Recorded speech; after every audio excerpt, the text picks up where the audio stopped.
Selamat sore Bapak Ibu Saudara sekalian. Apa kabar? Puji nama Tuhan. Sehat nggih? Amin. Siap muliakan Tuhan, amin. Puji Tuhan. Mari kita datang terlebih kepada Tuhan. Kita serahkan ibadah kita pada sore hari dalam tangan kuasa. Terima kasih Tuhan, kesempatan yang indah ini di mana kami boleh datang ke rumah yang kudus. Kami rindu bersekutu dengan Engkau Tuhan. Kami rindu mengalami perjumpaan pribadi dengan Engkau Tuhan. Biarlah kami siap hati akan memberi yang terbaik bagi Engkau pada sore hari ini. Pimpin ibadah kami dari awal pertengahan sampai pada akhirnya Tuhan. Dan kuasa Roh Kudus yang senantiasa membuat kami rindu haus akan Tuhan. Membuat kami benar-benar bisa bergairah dalam memuji dan menyembah Tuhan. Untuk bungkus dengan kuasa darah-Mu Tuhan kami semuanya, sehingga kami benar-benar mengalami perjumpaan pribadi dengan Tuhan. Kuasa Tuhan mengalir di tempat ini. Roh Kudus bekerja atas ibadah kami demi nama Tuhan Yesus Kristus. Amin. Yang percaya pada sore hari ini ada kuasa Tuhan, lambaikan tangan. Yang percaya beri tepuk tangan yang meriah buat Tuhan Yesus Kristus Tuhan. Dan kita bangkit berdiri bersama-sama. Ya, beri kuasa buat menaklukkan musuh.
Pakai kuasa dan rasa mulia, bila Allah ada bersamamu, dapat jadi lawanmu. Bila Allah ada bersamamu, dapat jadi lawanmu. Bila Allah ada bersamamu, dapat jadi lawanmu. Besar Tuhanku, Engkau beri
berjalan dari kemuliaan sampai kemuliaan. Angkat tangan, beri kemuliaan buat Allah kita, Yesus Kristus Tuhan. Tak pernah ku-ragu akan kesetiaan-Mu Tuhan.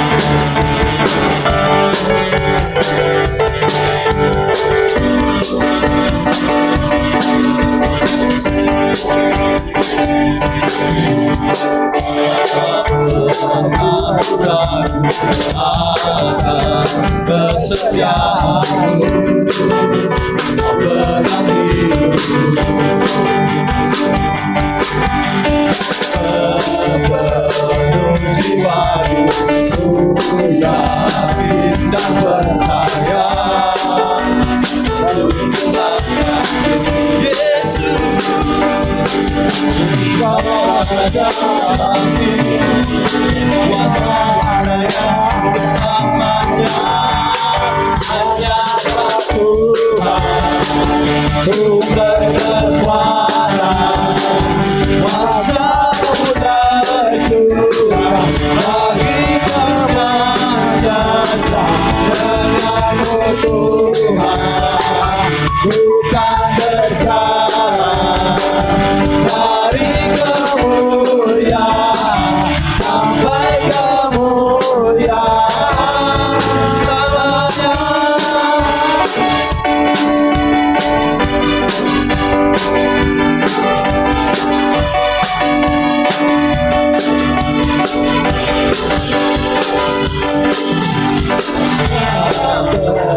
Aku ragu akan kesetiaan-Mu, Kau pegang hidupku sepenuh jiwaku, sepenuh jiwaku.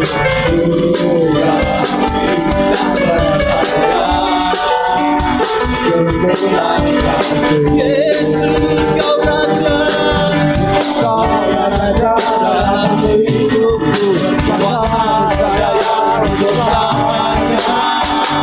Hanya Kau Tuhan sumber kekuatan, kuasa-Mu tercurah bagiku senantiasa. Dengan-Mu Tuhan bukan berjalan dari kemuliaan sampai kemuliaan. Hanya Kau Tuhan sumber kekuatan, kuasa-Mu tercurah bagiku senantiasa. Dengan-Mu Tuhan bukan berjalan dari kemuliaan sampai kemuliaan. Hanya Kau Tuhan sumber kekuatan, kuasa-Mu tercurah bagiku senantiasa. Dengan-Mu Tuhan bukan berjalan kemuliaan sampai kemuliaan, dari kemuliaan sampai kemuliaan, dari kemuliaan sampai kemuliaan.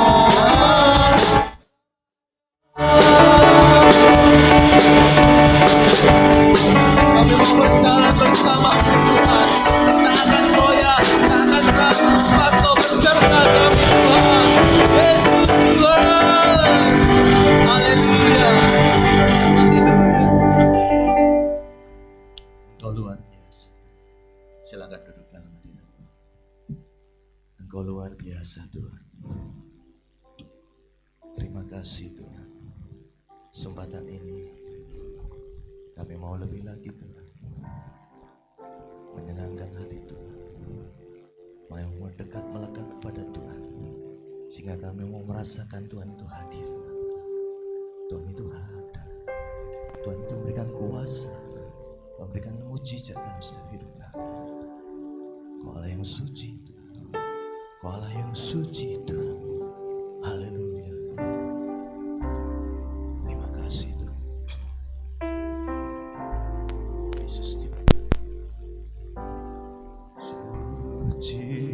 Suci, suci,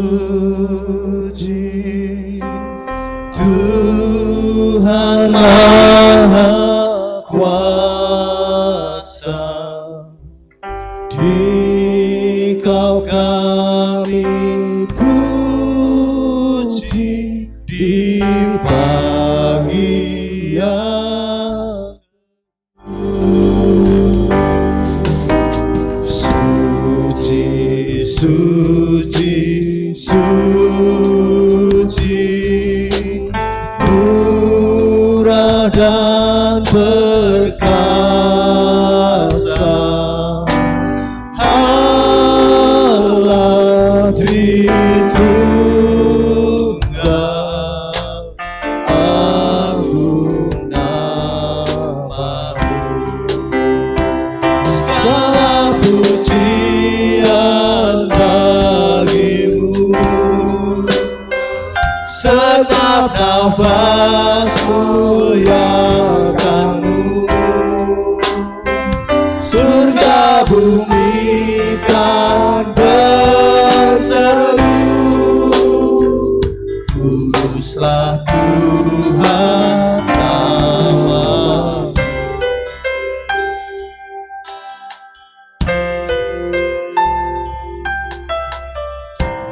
Suci, suci, Kau kudus tersungkur di depan tahta-Mu, memberi mahkotanya. Segenap malaikat sujud menyembah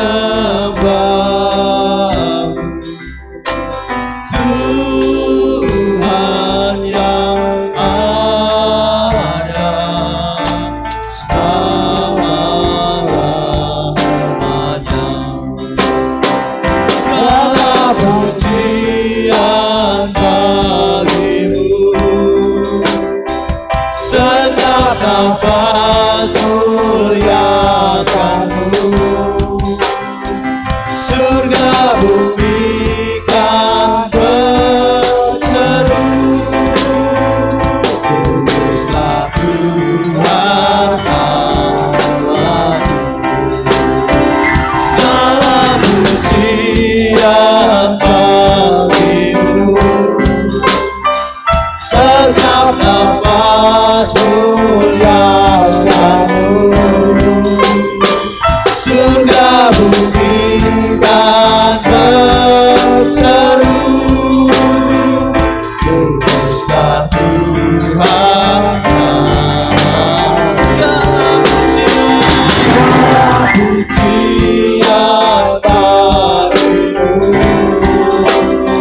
segenap nafas muliakanmu. Surga bumi kan berseru,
Haleluya Yesus. Segala kemuliaan hanya bagi Yesus Kristus Tuhan. Kami sanjung, kami sembah Engkau Tuhan.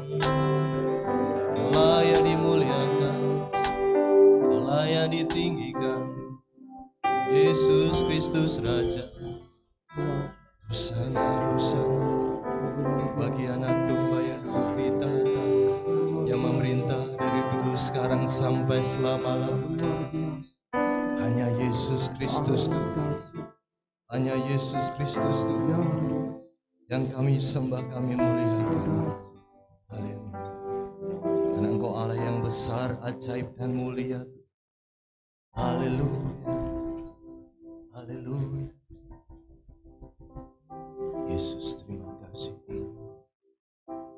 Yesus.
Ajaib dan perkasa Tuhan. Namamu besar termulia Tuhan. Perbuatanmu ajaib. Tiada yang sepertimu Tuhan. Kami memerlukan Engkau setiap saat, setiap waktu. Hanya Engkau Yesus yang kami andalkan. Tidak ada pribadi yang lain. Hanya Yesus yang kami percaya. Yang sanggup dan mampu melewatkan setiap permasalahan kami, yang sanggup dan mampu memberikan kami kemenangan. Terima kasih Tuhan.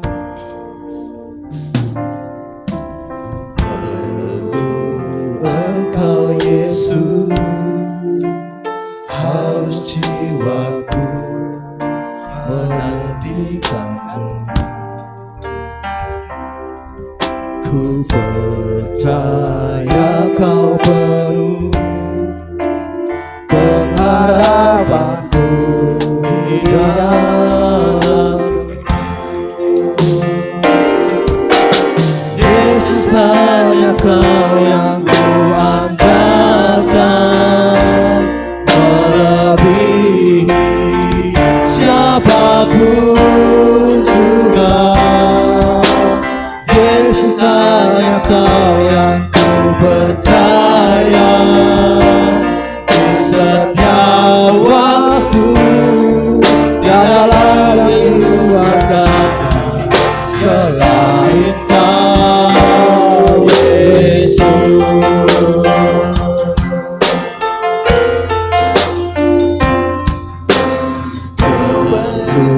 Engkau Yesus, haus jiwaku menantikanmu. Ku percaya kau penuh pengharapanku di dalam Yesus. Yesus, hanya kau yang ku pandangkan, melebihi siapapun juga. Yesus, hanya kau yang ku percaya, di setiap waktu tiada lagi yang ku andalkan selain kau, Yesus.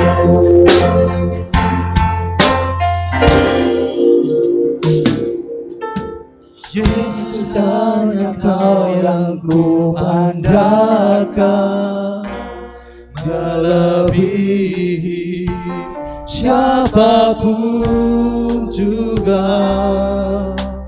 Yesus, hanya kau yang ku percaya, di setiap waktu tiada lain yang ku andalkan selain kau, Yesus. Katakan bersama-sama, Yesus. Yesus, hanya kau yang ku andalkan, melebihi siapapun juga. Yesus, hanya kau yang ku percaya, di setiap waktu tiada lagi yang ku andalkan selain kau, Yesus. Yesus, hanya kau yang ku andalkan, melebihi siapapun juga. Yesus, hanya kau yang ku percaya, di setiap waktu tiada lagi yang ku andalkan selain kau, Yesus. Yesus, hanya kau yang ku andalkan, melebihi siapapun juga. Yesus, hanya kau yang ku percaya, di setiap waktu tiada lagi yang ku andalkan selain kau, Yesus. Yang ku andalkan selain kau, Yesus. Tiada lagi yang ku andalkan selain kau, Yesus.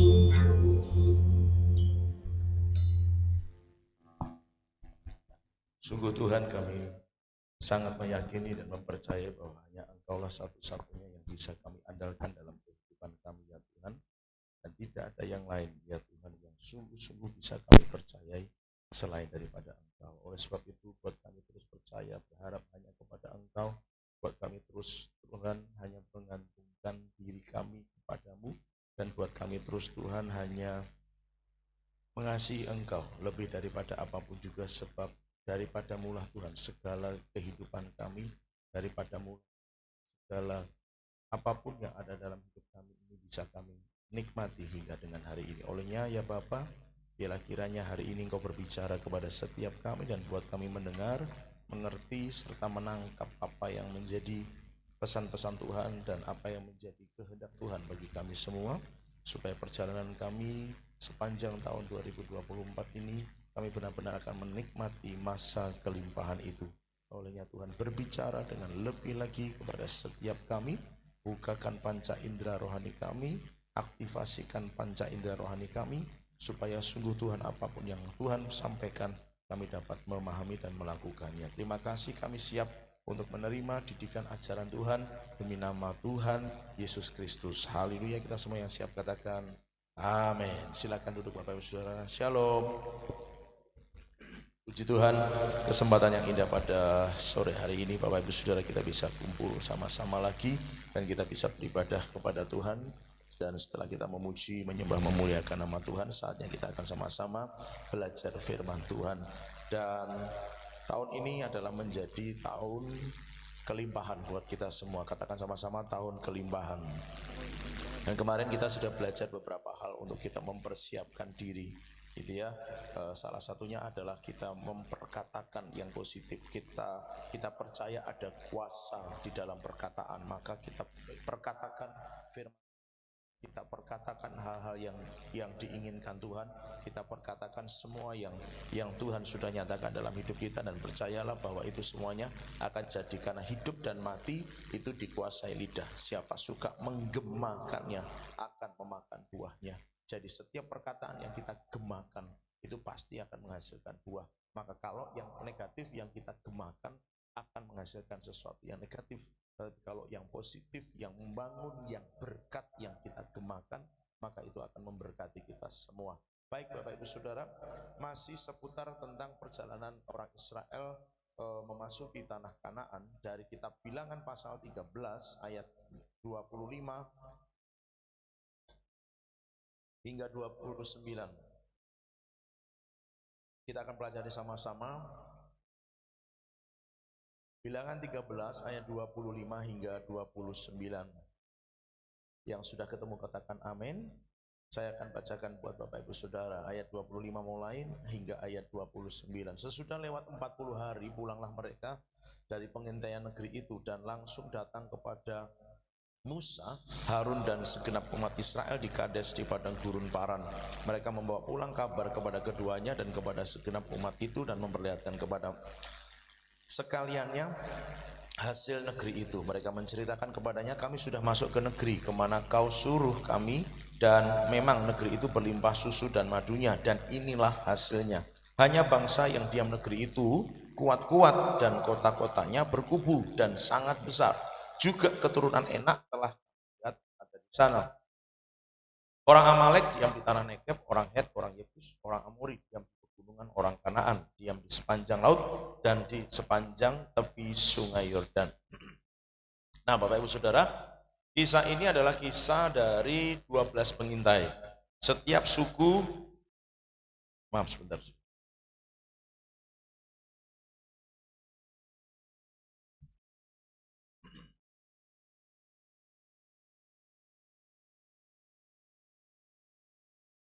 Ya, mohon maaf, iklannya agak panjang. Musa memilih dari setiap suku Israel itu satu orang, gitu kan? Satu orang. Alhasil ada 12 pengintai. 12 pengintai ini dikirim berpasang-pasangan. Jadi ada 6 pasang dari 12, masing-masing dari suku Israel 12 itu diambil satu-satu, ada 12 orang.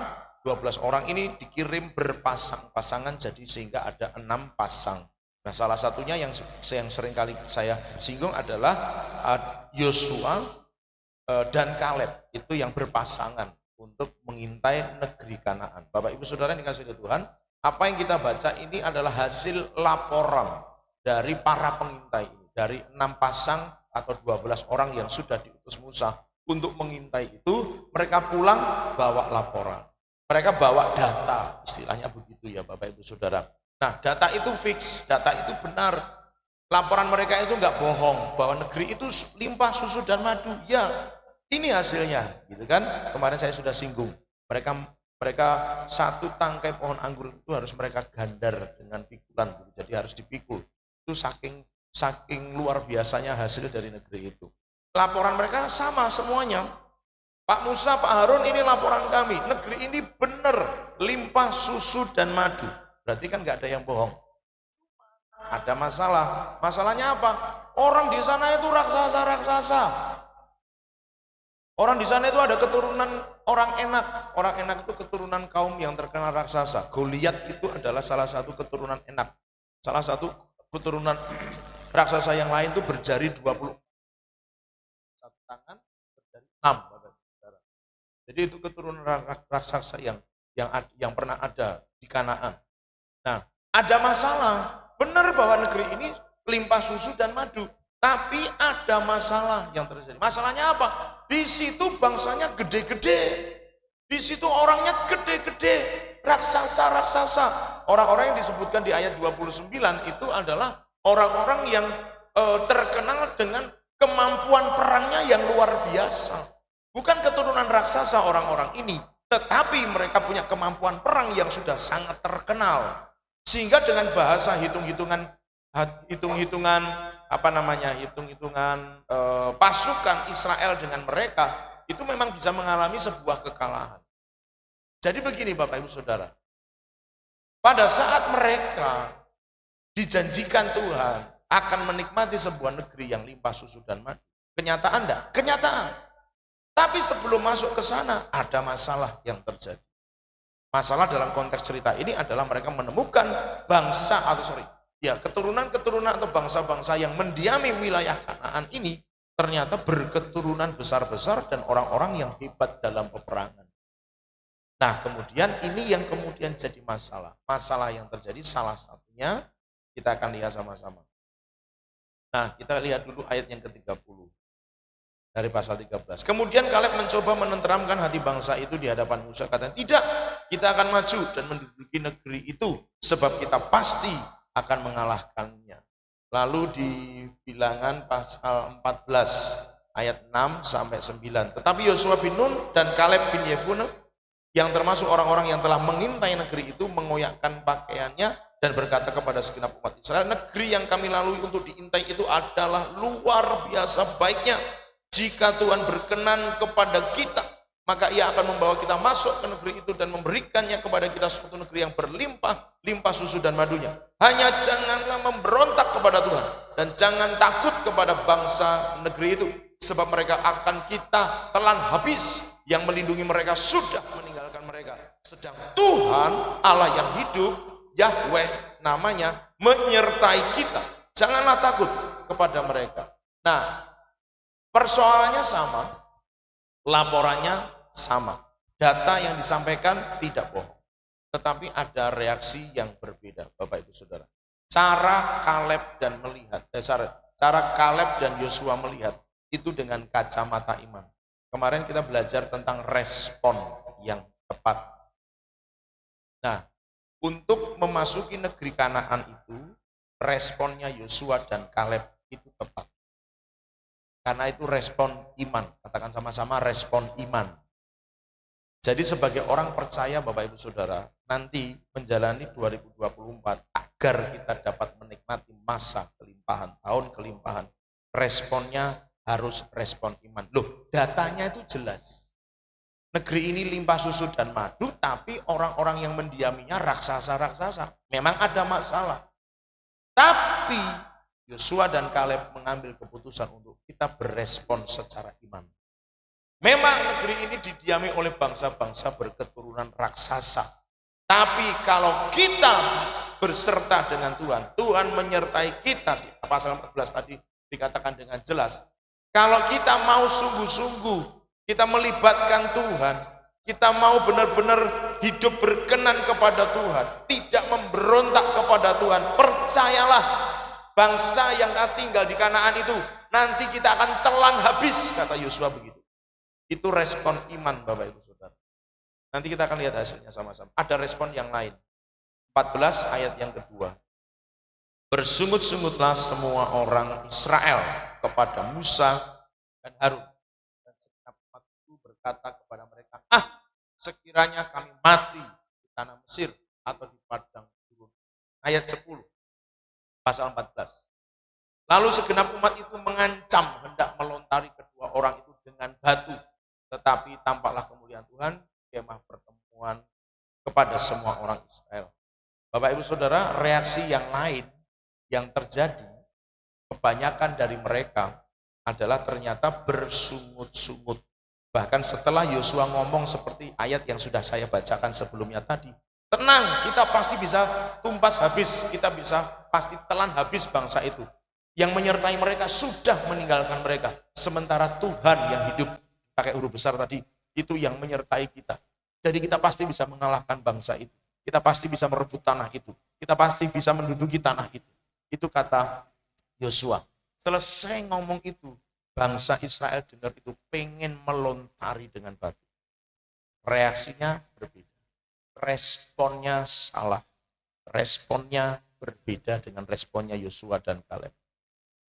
Respon Yosua Kaleb adalah respon iman.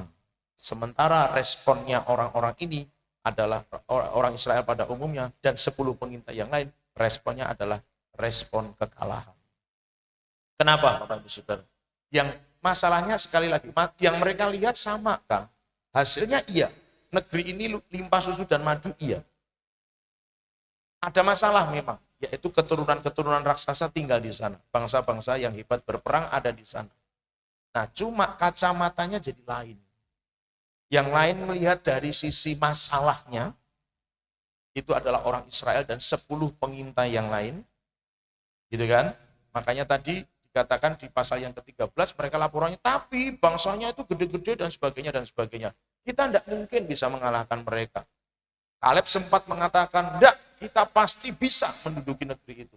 Tetapi orang-orang banyak yang bersama dengan mereka, 10 suku itu justru ayat 32 ya, saya bacakan ayat 31 dan 32, pasal 13, 31, 32. Tetapi orang-orang yang pergi ke sana bersama-sama dengan dia berkata, kita tidak dapat maju menyerang bangsa itu, karena mereka lebih kuat daripada kita. Perhatikan kata-kata ini. Juga mereka menyampaikan kepada orang Israel kabar busuk tentang negeri yang diintai mereka, dengan berkata, negeri itu telah kami lalui untuk diintai, adalah suatu negeri yang memakan penduduknya dan semua orang yang kami lihat di sana adalah orang-orang yang tinggi-tinggi perawakannya. Sebenarnya ini benar. Sebenarnya ini benar. Bahwa tinggi perawakannya itu benar. Tetapi sekali lagi responnya yang salah. 10 pengintai dan sebagian rakyat Israel melihat dari sisi masalah yang terjadi. Tapi Yosua dan Kaleb itu melihat dari sisi Allah yang besar yang menyertai mereka, yang bisa memampukan mereka mengalahkan masalah yang ada. Nah, Bapak Ibu Saudara, ke depan itu persoalannya tidak tahu menjadi seperti apa. Tetapi untuk memasuki masa kelimpahan, menikmati masa kelimpahan, harus dengan cara berespon yang tepat. Dan respon itu adalah respon iman.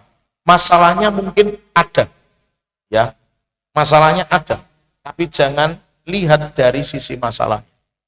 Lihat dari sisi Tuhan Yesus yang menyertai kita, yang sanggup menolong kita menyelesaikan semua masalah yang akan kita hadapi. Katakan amin.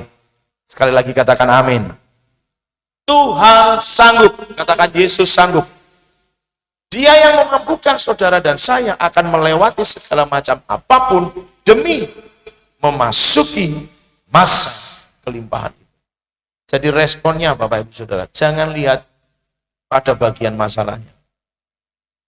Lihatlah Yesus yang jauh lebih besar daripada persoalan-persoalan. Memang tidak mudah, ngomong begini gampang, menjalani kadang-kadang tidak semudah diomongkan. Tetapi mari sama-sama kita belajar. Lihat segala sesuatunya nanti. Kalau ada masalah, persoalan yang terjadi, jangan fokus pada masalahnya. Lihatlah Yesus, karena begini, semua yang terjadi, kalau Bapak Ibu Saudara, kita harus percaya. Kita harus percaya. Semua yang terjadi, tidak mungkin tidak. Semua ada di dalam kendali Tuhan. Katakan sama-sama, kendali Tuhan. Jadi tidak mungkin tidak bahwa semuanya terjadi, tetap ada dalam kontrol Tuhan. Yang kemarin sudah saya singgung, bahasa 1 Korintus, pencobaan yang kamu alami itu pencobaan biasa, tidak melebihi kekuatan. Jadi Tuhan tahu batas kemampuan saudara dan saya ketika menanggung sebuah persoalan. Dan itu nggak mungkin melebihi kekuatan. Hanya memang daging kita akan dibuat lemah oleh iblis supaya merasa, aduh berat sekali, aduh kok berat sekali, aduh kok seperti ini dan seperti itu. Bapak Ibu Saudara, mari mulai belajar melihat cara beresponnya. Jangan pada masalahnya. Responi pada Yesus yang menyertai kita, yang akan memampukan kita menyelesaikan semua persoalan. Nah, kita akan lihat hasilnya, Bapak Ibu Saudara. Respon-respon itu bawa hasil, Bapak Ibu Saudara ya. Bilangan 14 ayat 22, 23. 14, 22, 23. Saya bacakan. Semua orang yang telah melihat kemuliaanku dan tanda-tanda mujizat yang kuperbuat di Mesir, jadi orang-orang Israel yang pernah diberi mujizat oleh Tuhan di Mesir dan di padang gurun. Jadi semua yang pernah mengalami mujizat, yang pernah mengalami pertolongan Tuhan, yang pernah mengalami anugerah kebaikan Tuhan di Mesir maupun di padang gurun, namun telah 10 kali mencobai aku dan tidak mau mendengarkan suaraku, 23, pastilah tidak akan melihat negeri yang kujanjikan dengan bersumpah kepada nenek moyang mereka. Perhatikan tanda seru di sini. Itu tenanan, tidak main-main. Semua yang menista aku tidak akan melihatnya. Orang yang sudah pernah menikmati anugerah Tuhan, kebaikan Tuhan, mujizat Tuhan, tapi ternyata dalam bahasa ini justru bersungut-sungut, mencobai, menolak perintah, tidak melihat negeri yang telah kujanjikan walau dengan sumpah. Tuhan pernah berjanji. Kita punya istilah. Tuhan yang berjanji pasti menepati. Tapi dalam konteks cerita ini, kalau yang Tuhan pernah janji, gitu kan? Tapi yang terima janji ini kok hidupnya misalnya mencobai, bersungut-sungut, tidak taat pada kehendak Tuhan, hasilnya apa? Tidak diizinkan masuk. Tidak diizinkan masuk. Tidak diizinkan masuk. Jadi menikmati kelimpahan enggak Bapak Ibu Saudara? Mereka ini tidak. Karena generasi yang bersungut-sungut itu, yang mencobai aku sampai 10 kali kata firman Tuhan, yang tidak mendengarkan suaraku, tidak menikmati negeri yang berkelimpahan susu dan madu. Jadi dalam konteks ini, bahwa setiap kita yang mungkin maaf bicara, ya intinya kita harus menjaga hidup kita. Jangan sampai kita mencobai Tuhan, jangan sampai kita enggak dengerin suara Tuhan, jangan sampai kita bersungut-sungut di hadapan Tuhan. Sebab begitu itu kita lakukan, kita tidak akan menikmati masa kelimpahan sekalipun Tuhan sudah janji. Bahkan dalam ayat ini dikatakan, di ayat ini dikatakan, janjinya sudah dengan sumpah. Sumpah tak kasih negeri ini deh. Sumpah. Itu kata Tuhan. Walaupun Tuhan sudah menjanjikan dengan sumpah, tetapi buat mereka yang menolak, mereka yang gak percaya, mereka yang tidak yakin, mereka yang tidak sepakat, mereka yang mencobai tidak dengerin suara Tuhan, tidak menikmati masa kelimpahan. Jadi kemarin sudah saya katakan, tidak serta-merta kita masuk ke tahun yang baru dan Tuhan berkata ini tahun kelimpahan bagimu dan kemudian serta-merta kita akan menikmatinya. Tidak semuanya akan menikmati. Lanjut yuk, lihat lagi 31 sampai 37. Tentang anak-anakmu yang telah kamu katakan Mereka akan menjadi tawanan. Mereka lah yang akan kubawa masuk, supaya mereka mengenal negeri yang telah kamu hinakan itu. Tetapi mengenai kamu, bangkai-bangkaimu akan berhantaran di padang gurun ini. Jadi mati enggak itu Bapak Ibu Saudara? Mati dia. Mereka yang tadi di ayat sebelumnya yang kita baca, bangsa yang menolak aku, mencobai aku, bersungut-sungut, tidak mendengarkan, bangkai-bangkainya akan berhantaran di padang gurun ini. Dan anak-anakmu akan mengembara sebagai penggembala di padang gurun 40 tahun lamanya, dan akan menanggung akibat ketidaksetiaan sampai bangkai-bangkaimu habis di padang gurun. Sesuai dengan jumlah hari yang kamu mengintai negeri itu. Mereka akan mengintainya 40 hari. Tadi di awal kita bacakan. Setelah 40 hari mereka pulang, mereka bawa laporan, gitu kan? Sesuai dengan jumlah hari di mana kamu mengintai negeri itu, yakni 40 hari. Satu hari dihitung 1 tahun. Jadi 40 tahun lamanya kamu harus menanggung akibat kesalahanmu. Jadi angka 40 tahun di padang gurun itu adalah angka yang Tuhan tentukan ketika mereka mengintai negeri itu 40 hari.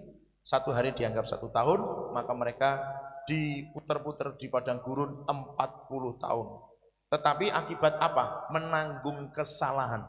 Jadi kenapa jadi 40 tahun? Ya karena ada dosa dan kesalahan. Gitu ya. Supaya kamu tahu rasanya jika aku berbalik daripadamu.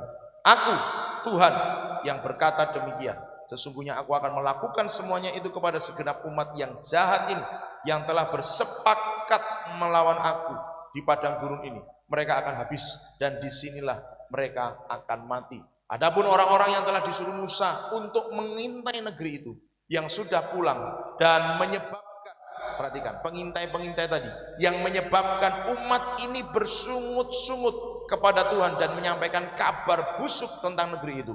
Orang-orang itu mati kena tulah di hadapan Tuhan. Jadi Bapak Ibu Saudara perhatikan baik-baik. Pengintai-pengintai yang bawa kabar tidak bagus, jadi ada 10 pengintai, 5 pasang pengintai yang bawa berita negatif. Sebenarnya memang benar kondisinya, tetapi mereka membahasakannya dengan bahasa yang negatif. Maka kemarin kita belajar, jangan ngomong yang negatif. Kasih tahu lagi kanan kiri, katakan berkata-kata yang baik saja. Amin. Katakan iman, bahasakan iman, profetik, gitu kan. Sampaikan kata-kata firman, ucapkan kata-kata firman berulang, sampai itu akan mengubah atmosfer, gitu kan Bapak Ibu Saudara. Nah, pengintai-pengintai yang menyampaikan kabar busuk, yang menyebabkan umat Israel bersungut-sungut. Jadi hati-hati. Nanti Bapak Ibu Saudara masuk masa-masa kelimpahan ini, tetap ada orang-orang yang membawa kabar busuk dan yang menyebabkan akhirnya mengalami persungut-sungutan.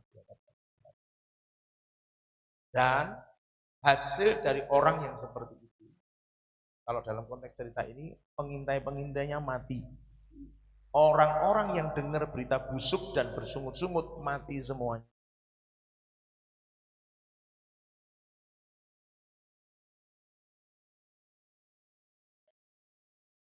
Jadi umur yang 20 tahun ke atas dibinasakan Tuhan. Ayat ini saya cuma lupa. Tetapi itulah yang terjadi.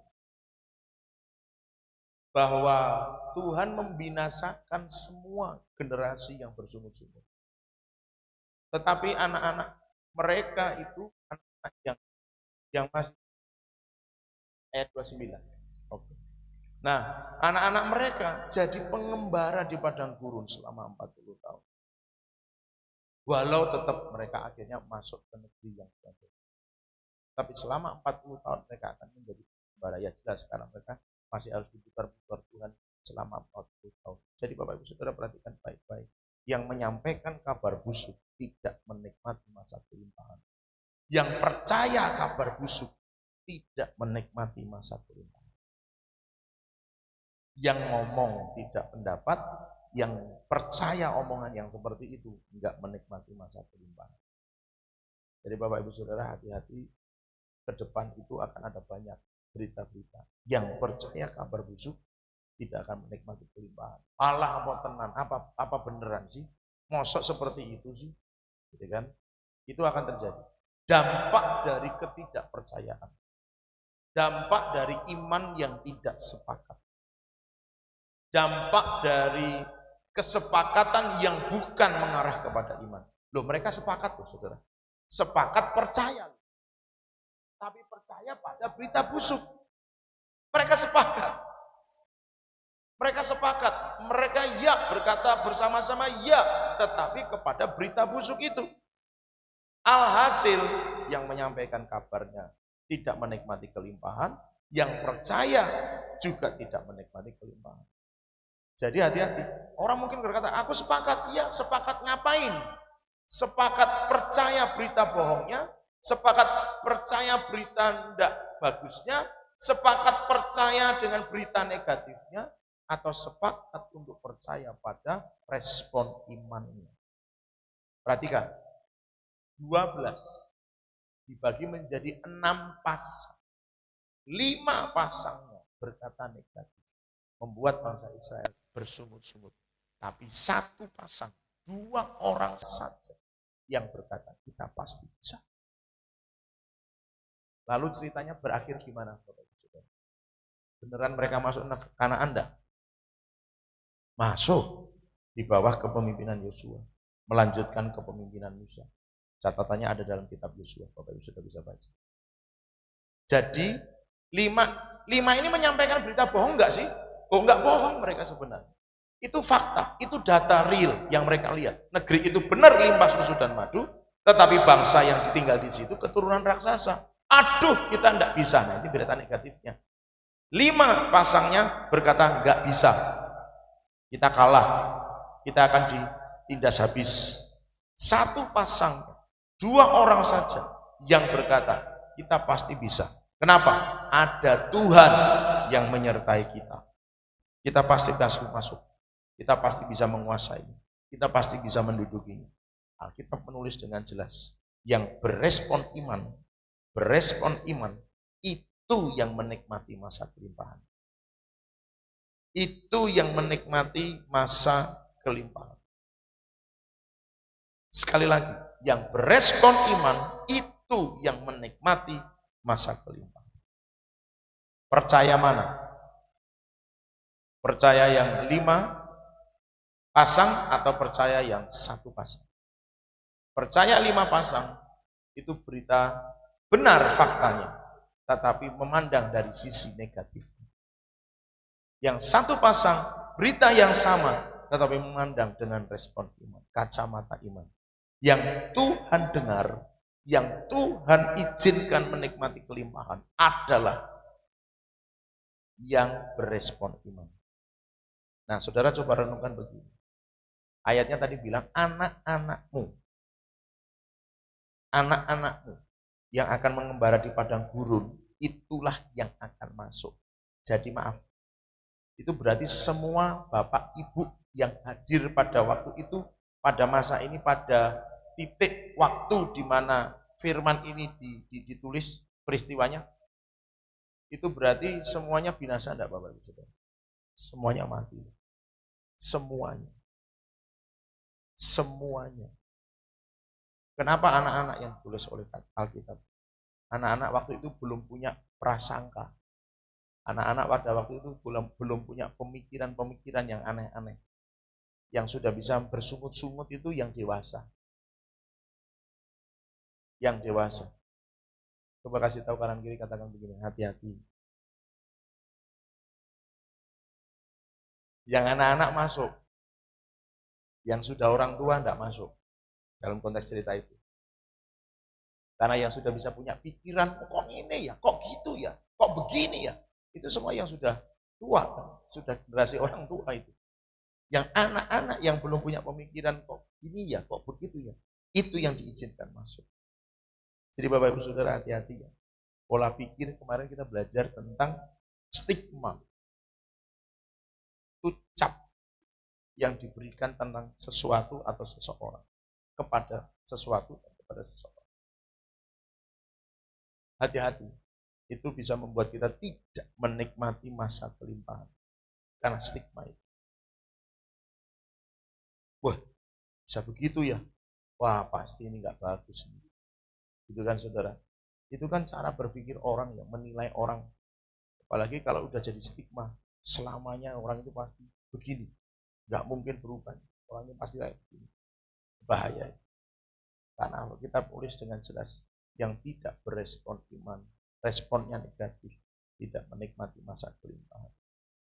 Sekali lagi saudara, menjadi perenungan, anak-anaklah yang diizinkan Tuhan dalam konteks cerita ini, yang masuk pada masa kelimpahan.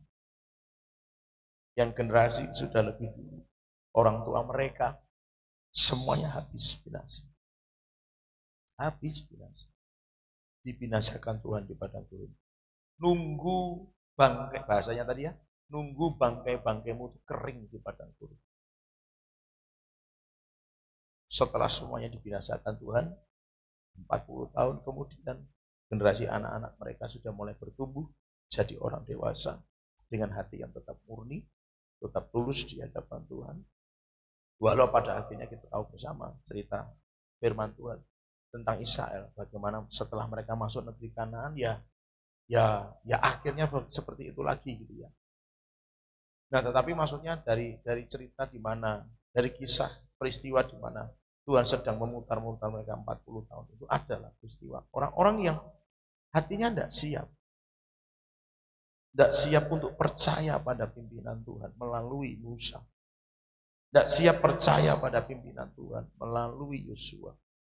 Tidak siap percaya untuk mereka beneran loh, ini Tuhan sedang siapkan sebuah negeri yang limpah susu dan madu, sebuah masa yang berlimpah-limpah, tapi mereka tidak percaya. Karena apa? Sisi negatifnya yang mereka lihat, bukan sisi positif. Begini, salah satu peristiwa sederhana dalam hidup kita ini yang mungkin Bapak Ibu Saudara bisa belajar daripadanya untuk kita bisa mencoba mengubah cara kita berpikir adalah begini Bapak Ibu Saudara. Saya tidak tahu bagaimana cara Bapak Ibu Saudara mengatasinya.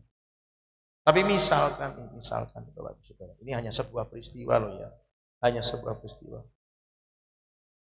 Jadi Bapak Ibu Saudara, kadang-kadang anak-anak saya itu pulangnya telat dari jam dan waktu yang sudah ditentukan. Saya tidak tahu respons Bapak Ibu Saudara kalau menghadapi yang seperti itu bagaimana.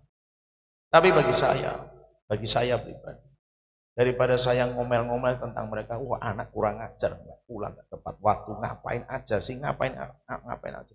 Mendingan saya berdoa, Tuhan jagai anak-anakku, buat mereka pulang tepat waktu. Itu respons saya. Mana menurut saudara yang lebih baik?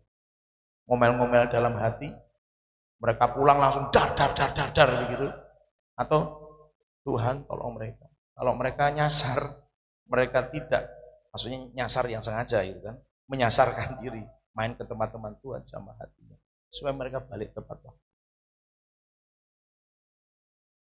Silakan direnungkan baik-baik. Belajar berespon tepat itu mulai dari peristiwa-peristiwa yang kecil. Kamar saya itu bocor. Kebetulan bocornya di tempat di mana saya tidur. Ya. Jadi kan ini tempat tidur gitu kan, ini atap toh saudara. Nah bocornya itu di bagian di mana saya tidur. Respon saya bagaimana? Kurang ajar, ini dulu PLN-nya ini kayaknya mengembalikan posisi asbesnya nggak tepat ini, atau dia mungkin nginjak pecah ini nggak bilang ini, makanya sekarang jadi bocor. Begitukah respon saya? Tidak. Waktu masa kalau hujan malam gitu ya saudara, hujan pada waktu sudah malam, jamnya istirahat, saya cuma berdoa, Tuhan tolong, mau tidur Tuhan, jangan sampai bocor ya Tuhan. Belajar beresponnya daripada ngomel-ngomel, tidak menyelesaikan masalah. Dan bersyukur Bapak Ibu Saudara, beberapa kali hujan di waktu malam tidak bocor. Saya percaya itu anugerah dan kemurahan Tuhan. Mari belajar memperbaiki cara berespon. Sebab kata-kata yang negatif bahaya. Nah, saya berharap kita menyadari dan mengerti itu. Gitu ya. Saya dulu pernah cerita kalau tidak salah. Pada masa saya masih tinggal di perumahan yang lama, di alamat yang lama.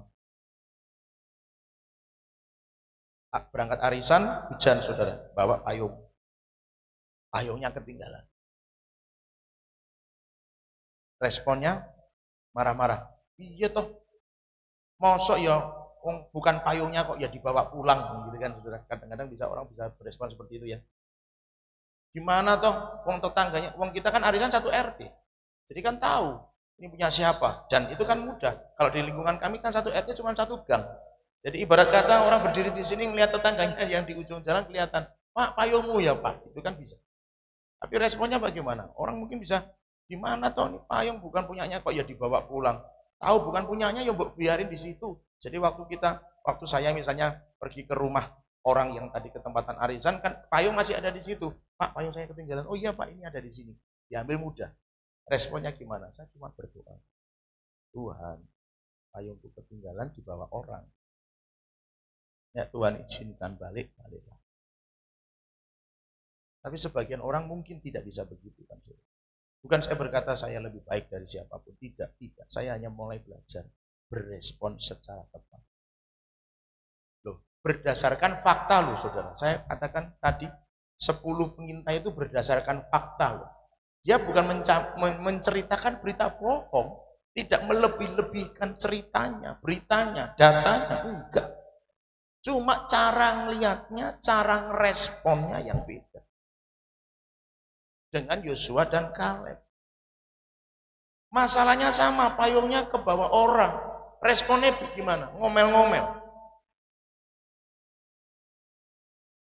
Ya kadang-kadang secara manusia bisa saja juga emosi ya saudara. Anak-anak mecahin sesuatu, anak-anak ngilangin sesuatu, anak-anak ketinggalan sesuatu. Wah gimana sih kamu ini? Mosok gitu aja ketinggalan bla bla bla bla. Kadang ya bisa begitu. Tapi saya mulai belajar. Coba dilihat dulu masalahnya apa. Tanyainnya baik-baik. Itu kan lebih meneduhkan, lebih menyejukkan. Coba kasih tahu kanan kiri. Kata-kata yang sejuk. Amin. Amin. Iyalah saudara. Anak sudah bingung karena merasa menghilangkan sesuatu, memecahkan sesuatu, tiba-tiba dikasih kata-kata yang negatif, jedar gitu kan. Kata-kata loh, ini saya nggak tahu ya. Nggak tahu itu dokter atau psikolog. Kata-kata yang seperti itu Bapak Ibu Saudara, itu memutuskan beberapa saraf otak. Jadi bayangkan anak bodoh itu bukan karena dia tidak pintar, tapi mungkin orang tuanya terlalu banyak memarahi dia sehingga saraf otaknya putus beberapa, sel otak rusak beberapa miliar kok rusak gitu ya. Terus jadi anak apa dong gitu? Ya saya menyadari sebagai bapak, yo kadang-kadang emosi yo ngamuk gitu kan saudara, kadang-kadang mukul. Tapi saya mencoba untuk membangun dengan kata-kata yang positif. Saya tanyain kenapa persoalannya, kok bisa pecah, kok bisa ketinggalan, bla bla bla, kok terlambat, alasannya apa, kenapa? Oh begini. Kalau buat saya itu nggak masuk akal, ya nggak bisa begitu. Tetap ngomongnya harus ngomong dengan cara yang tepat. Nah kadang-kadang memang yang seperti ini sebagian orang agak kurang sabar. Pas ora iso bocah salah, seneni ora mudeng. Nah, gitu kan saudara. Ya monggo lah, tapi coba renungkan kembali dari cerita kemarin sepanjang awal tahun sampai dengan hari ini. Kata-kata yang positif atau kata-kata yang negatif.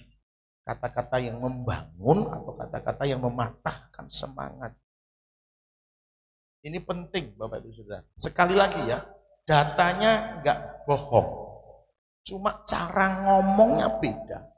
Menghasilkan kesimpulan yang berbeda.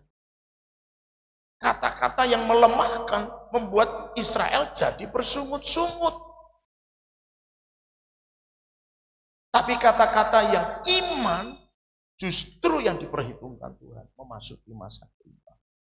Bagi saya Belajar untuk itu. Bapak Ibu Saudara. Karena kata-kata itu yang susah. Saya pukul anak. Jedar begitu. Saya sadar, saya datang, saya ngampiri mereka ke kamar mereka. Maafin Bapak udah pukul. Ya, selesai. Kalau dia mau ngampuni, saya minta ampun, dia mau ngampuni, selesai. Tapi kalau kata-kata yang keluar, ini kan menciptakan atmosfer. Kita cabut sekarang kalau sadar. Kalau udah terlanjur ngomong, lupa nih. Ini kan terjadi terus. Bukan berarti saya menghalalkan memukul daripada berkata-kata, tidak. Tapi dengan memukul, sadar, minta maaf, minta ampun, selesai. Tapi ngomong kadang-kadang jadi lupa. Kan? Dasar bocah males, wes cul, hilang lali setino, lupa nih sehari, 2 hari, 3 hari, nancep enggak? Kata-kata negatif. Nancep itu Bapak Ibu Saudara. Selama enggak dicabut, enggak diberesin, nancep mengubah atmosfer. Itulah makanya kata-kata itu. Sekali lagi, supaya benar-benar kita sadar.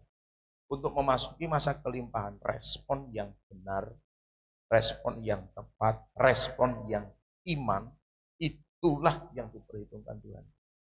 Kalau responnya sungut-sungut, responnya malah yang negatif, justru akan dijauhkan Tuhan dari masa kelimpahan. Mari Bapak Ibu Saudara belajar berespon yang sama. Nah, satu lagi Bapak Ibu Saudara. Waktu hanya satu pasang yang isinya 2 orang, ya benar ya sepasang ya cuma 2 orang. Berkata-kata iman terhadap itu dan pada akhirnya sepakat kepada apa yang Yosua dan Kaleb katakan. Mereka lah yang akan menikmati. Jadi begini, sepakat dalam iman itu menjadi penting. Tadi sudah saya singgung di depan. Mereka yang lainnya sepakat sebenarnya, tapi sepakat untuk percaya kata-kata yang busuk. Dan itu, jadi bahasanya gini Bapak Ibu, kalau saya ngelihat. Semua orang Israel, karena yang ditulis, yang akhirnya masuk ke negeri itu, yang anak-anak. Yang dibiarkan hidup itu yang anak-anak. Jadi semua orang tua yang hadir pada waktu itu, yang ada di situ, semuanya selesai. Di situ. Tinggal yang anak-anak. Yang dibiarkan dulu 40 tahun mengembara, baru masuk. Jadi kalau bahasanya, semua jadi ikut yang 10 orang pengintai. Semuanya. Karena anak-anak kan belum mudeng. Ya kan? Yang sudah mudeng itu berarti semuanya loh. Saudara bisa bayangkan tuh, semuanya. Semua yang sudah mudeng itu semuanya bersungut-sungut. Makanya yang dibiarin Tuhan cuma yang anak-anak doang, yang belum mudeng apa-apa. Ngeri enggak tuh? Ngeri, sepakat tapi sepakat bersungut-sungut. Sepakat tapi sepakat enggak percaya. Sepakat tapi sepakat dalam hal yang negatif. Itu membuat mereka enggak memasuki atau menikmati masa kelimpahan. Saya berharap kita bisa sepakat dalam iman. Katakan sama-sama, sepakat dalam iman. Bahwa ya, tahun ini adalah masa kelimpahan buat kita semua. Katakan amin. Bahwa ya, tahun ini Tuhan akan membuat segala yang kukerjakan jadi berhasil. Katakan amin. Adalah ya, bahwa tahun ini akan memberkati aku, baik jasmani maupun rohani, secara berlimpah-limpah. Katakan amin. Jadi harus sepakat ya, dalam iman. Bahwa semua yang Tuhan percayakan, semua yang Tuhan janjikan, pasti terjadi dalam hidup kita. Tapi harus sepakat dalam iman. Jangan sepakat yang tidak percaya. Sepakat yang ragu-ragu. Apalagi kalau kemarin kita bahas sepakat dalam cara pandang dan paradigma, stigma yang salah. Itu sangat berbahaya. Saya berharap Bapak Ibu Saudara bisa mengerti ini dalam anugerah dan kemurahan Tuhan. Tidak semudah membalikkan telapak tangan untuk bisa sepakat. Hari ini mungkin saya hanya bisa berdoa. Karena yang menyampaikan adalah manusia. Dan Bapak Ibu Saudara, semuanya memiliki sebuah perjalanan-perjalanan waktu yang bersama dengan Tuhan. yang berbeda-beda masing-masing kita. Tetapi saya berharap dan berdoa hari ini kiranya dalam kasih dan anugerah Tuhan kita semua bisa disepakatkan dalam satu hal yang sama, yaitu iman. Datanya tetap sama, mungkin masalah tetap akan ada, semuanya menghadapi masalah yang sama, tapi cara pandangnya yang berbeda, menghasilkan kata-kata yang berbeda. Kata-kata yang berbeda menghasilkan respon iman yang berbeda, respon hati yang berbeda.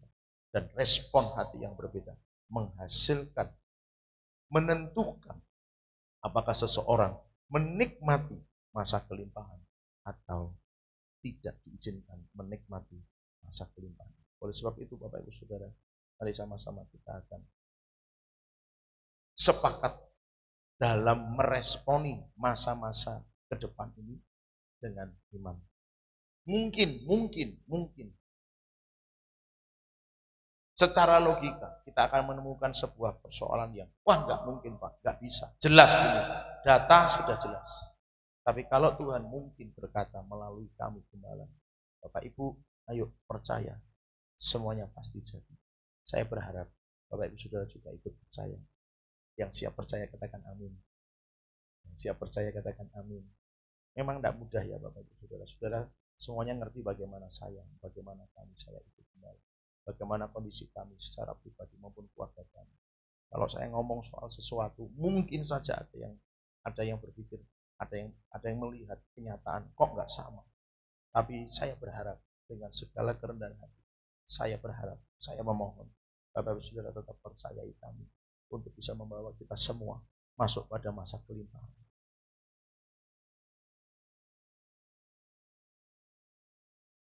Percayai kami. Izinkan kami untuk membawa Bapak Ibu Saudara semua masuk pada masa kelimpahan. Saya tetap sadar, saya mengakui saya tidak sempurna. Saya tetap punya banyak sekali kelemahan dan kesalahan di depan Bapak Ibu Saudara. Dan Bapak Ibu Saudara mungkin melihat secara nyata. Itu semua terjadi. Tapi untuk kali ini izinkan saya.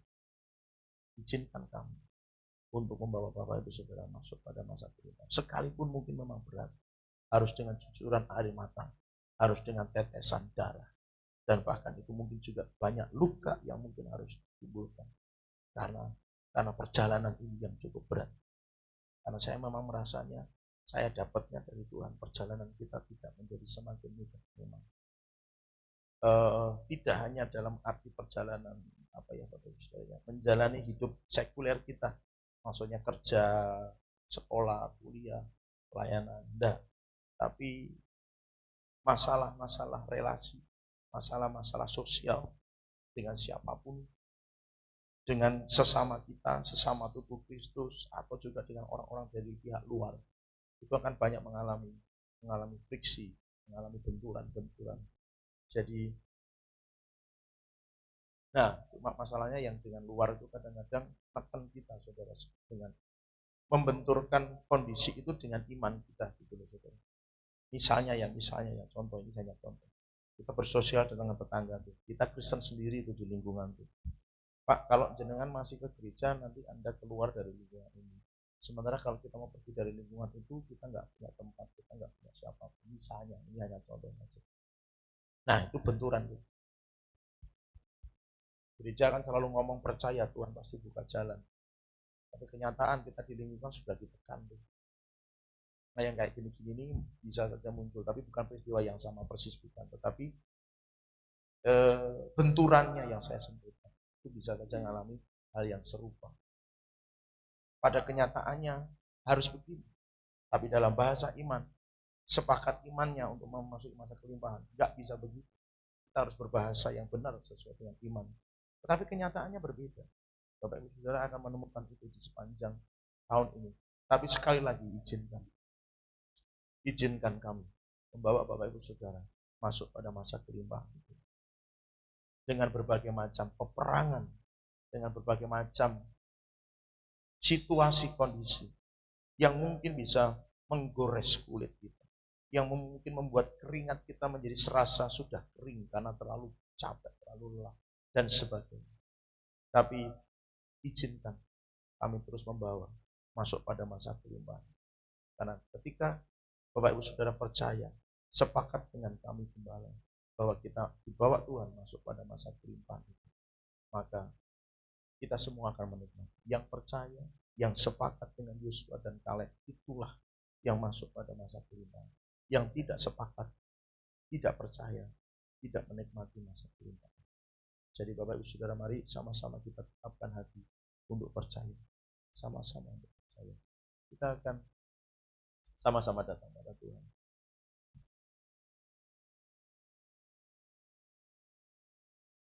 Haleluya. Biarlah firman Tuhan sore hari ini. Mungkin ada banyak hal yang belum bisa sepaham dengan apa yang sudah kita rasakan selama ini. Barangkali saya tidak mengerti.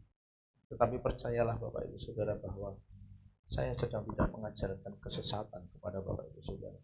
Saya hanya menyampaikan apa yang saya rasa, apa yang saya pernah alami bersama dengan Tuhan, dan kebenaran apa yang saya pahami, itulah yang saya sampaikan kepada Bapak Ibu Saudara. Oleh sebab itu, mari kita akan sama-sama sungguh-sungguh datang pada Tuhan. Haleluya.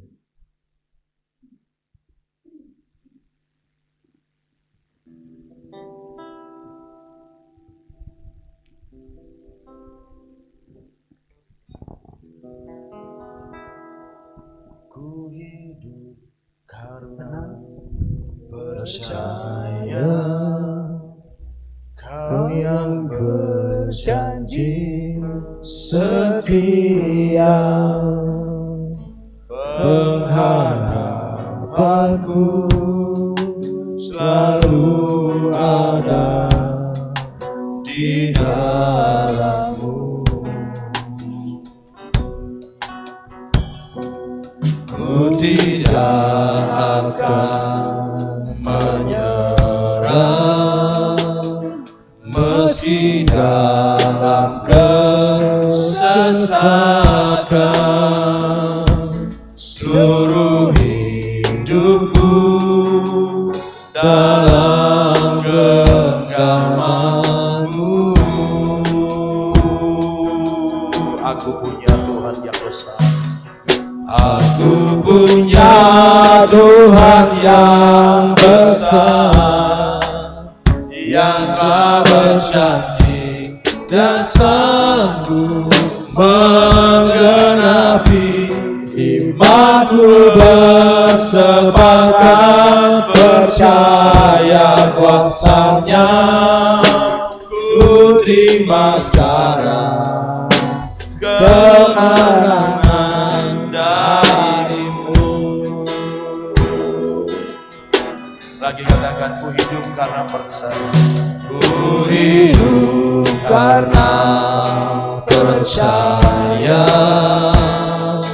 Kau yang berjanji setia, pengharapanku selalu ada di dalam-Mu.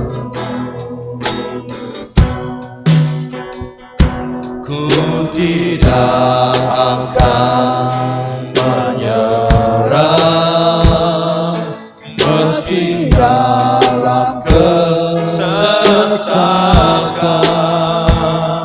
Seluruh hidupku dalam genggaman-Mu.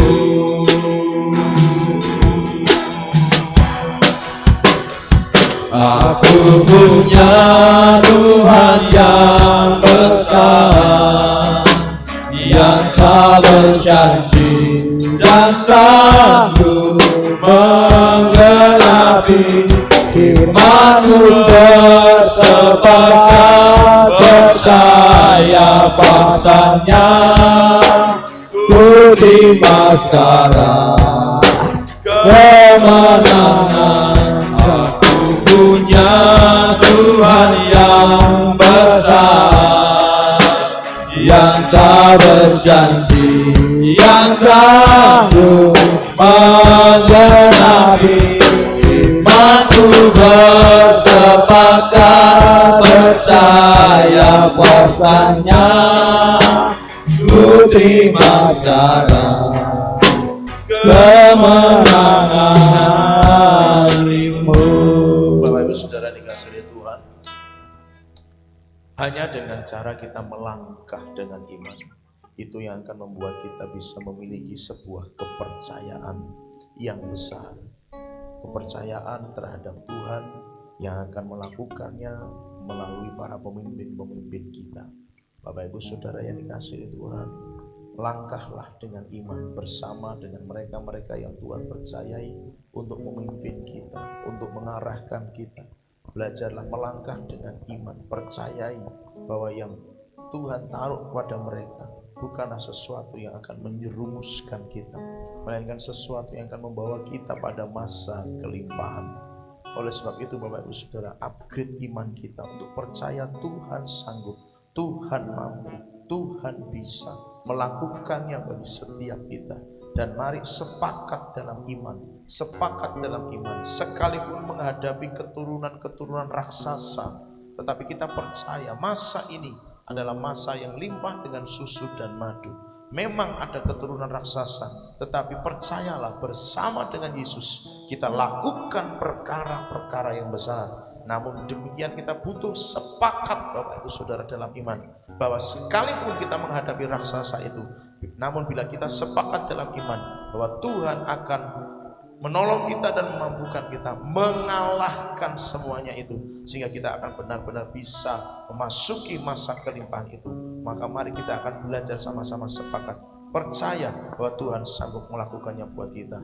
Bapak Ibu Saudara yang sepakat untuk kita beriman bersama-sama bahwa Tuhanlah yang akan menolong dan memampukan kita melakukan segala sesuatu sehingga kita masuk pada masa kelimpahan. Saya bisa undang untuk bangkit berdiri dan naikkan pujian ini bersama-sama. Aku punya Tuhan yang besar, yang telah berjanji dan sanggup. Aku punya Tuhan yang besar, yang telah berjanji dan sanggup menggenapi imanku.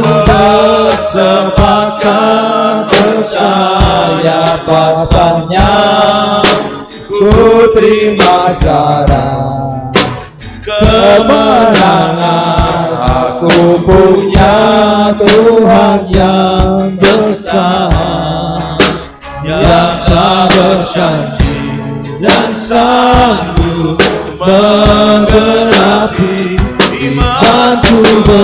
Bersepakat percaya pasalnya, ku terima sekarang kemenangan.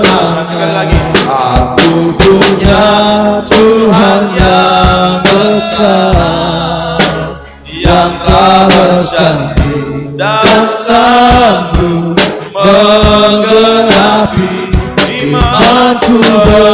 Bersepakat percaya pasalnya, ku terima sekarang, ku terima, ku terima sekarang, ku terima, ku terima sekarang kemenangan darimu.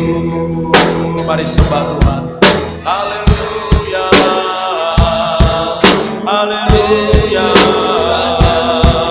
haleluya.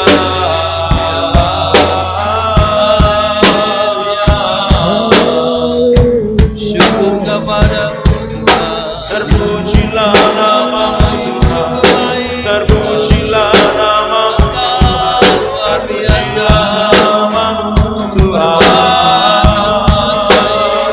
Haleluya.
Yesus engkau besar, Yesus engkau mulia dan berkuasa selamanya.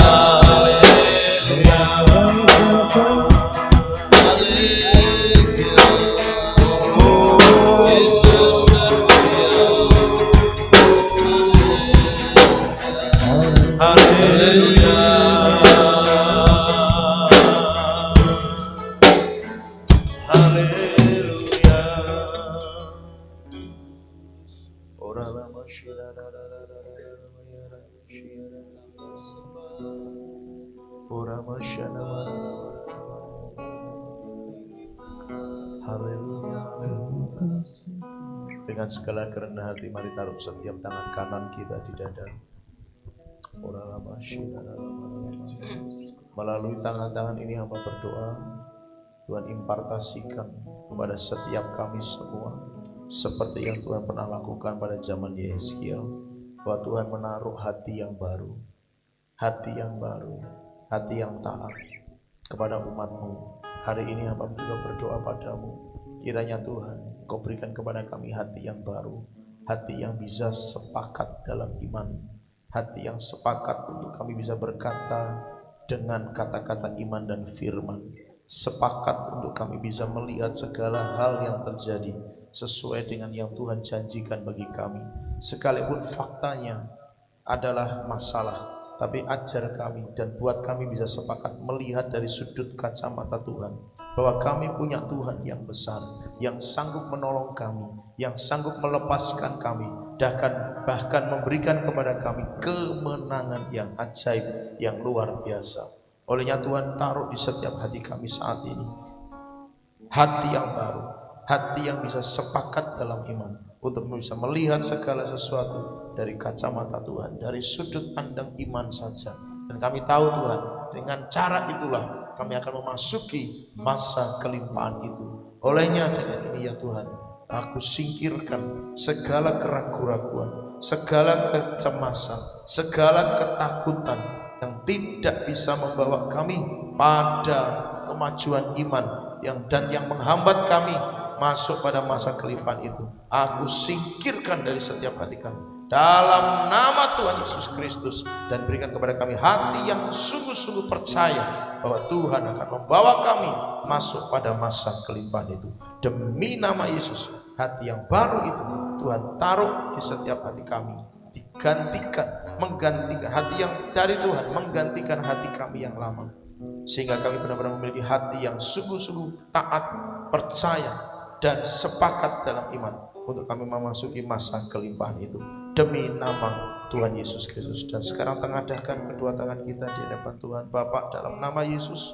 Setiap tangan yang tertengadah hari ini, hamba berkati dalam nama Yesus. Apa saja yang mereka kerjakan, dijadikan Tuhan berhasil. Berhasil. Tidak tertunda, tidak ada yang gagal.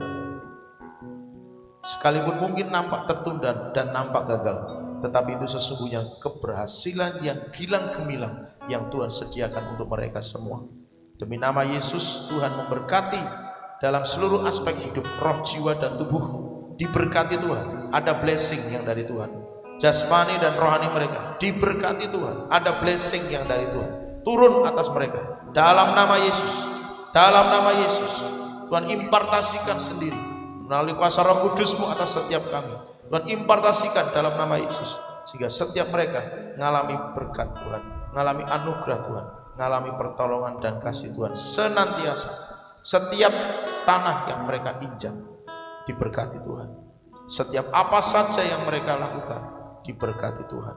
Bahkan Tuhan memberkati pikiran mereka dengan ide-ide surgawi untuk mereka bisa melakukan perkara-perkara yang dahsyat dan ajaib di sepanjang hidup mereka.